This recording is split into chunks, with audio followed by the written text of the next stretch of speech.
અંતે ઇન્દ્રિય ભારતીય બાપુએ મૌન તોડ્યું, ખુલ્લેઆમ કીર્તિ પટેલના સોતરા કાઢ્યા। જે આ મિત્રો વાત કીધો છો સૌથી મોટા સમાચાર મળી રહ્યા છે તમને બધા લોકોને વિડીયોની અંદર પ્રોપર બધી માહિતી જણાવવા જઈ રહ્યો છું। ક્યાંક ને ક્યાંક તમે બધા લોકો એ જોયું કે હાલ સોશિયલ મીડિયાની અંદર કીર્તિ પટેલ થઈ રહી છે।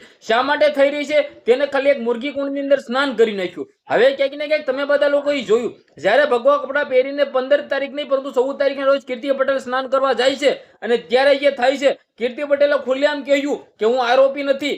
જે આ મિત્રો વાત કીધો ખુલ્લેઆમ એને એવું કહ્યું કે હું આરોપી નથી, તેના ઉપર 10 જેટલા તો કેસો ઓલરેડી હશે જ ને ભાઈ, ખંડણીથી લઈને બધું હશે।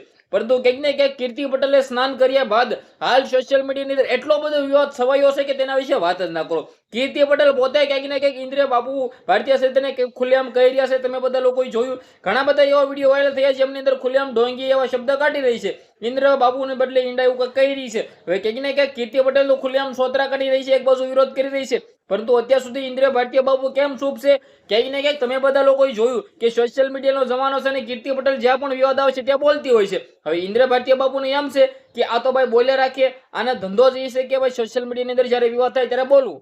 હવે ક્યાંક ને ક્યાંક એ માટે શું મિત્રો વાત કીધો, ક્યાંક ને ક્યાંક મૌન ન તોડ્યું, એ માટે ક્યાંક ને ક્યાંક ધડાકો ન કર્યો, એ માટે ક્યાંક ને ક્યાંક ઇન્દ્રિય ભારતીય બાપુ ન બોલ્યા। હવે જે પણ હોય ક્યાંક ને ક્યાંક આમની અંદર જો ઇન્દ્રિય ભારતીય બાપુનો ક્યાંક ને ક્યાંક વાંક હોય તો ક્યાંક ને ક્યાંક તે સોશિયલ મીડિયાની અંદર આવીને બોલી જાત, પરંતુ કીર્તિ પટેલે જ ખુલ્લેઆમ ઉપાડ્યું છે। તો હાલ સોશિયલ મીડિયાની અંદર માહોલ પણ એવો થઈ ગયો છે। હવે તમારા આના વિશે શું કેવું છે? હું કોઈના સપોર્ટમાં આવીને કે હું કોઈના વિરોધની અંદર આવીને વિડીયો બનાવતો નથી। મારા માટે બધા સમાન છે, બધા હરખા છે, આપણે બધા લોકો હિન્દુ છે, તો હિન્દુ થઈને રહો, આપણે કોઈ પણ અંદર ઝઘડવાની જરૂર નથી। પરંતુ તમારા આ મામલે શું કેવું છે? વિડીયોને બને એટલો શેર કરી દેજો, ફોલો પણ આવી શકે નાખજો, સબસ્ક્રાઇબ પણ બિલકુલ કરી દેજો, જેથી હું તમારા સમક્ષ આવા નવા વિડીયો લાવતો રહું। આજના વિડીયોમાં આટલી જ માહિતી, આપણે નવો વિડીયો મળી જશે। બધા લોકોને દિલથી ધન્યવાદ। જય હિન્દ, જય ભારત।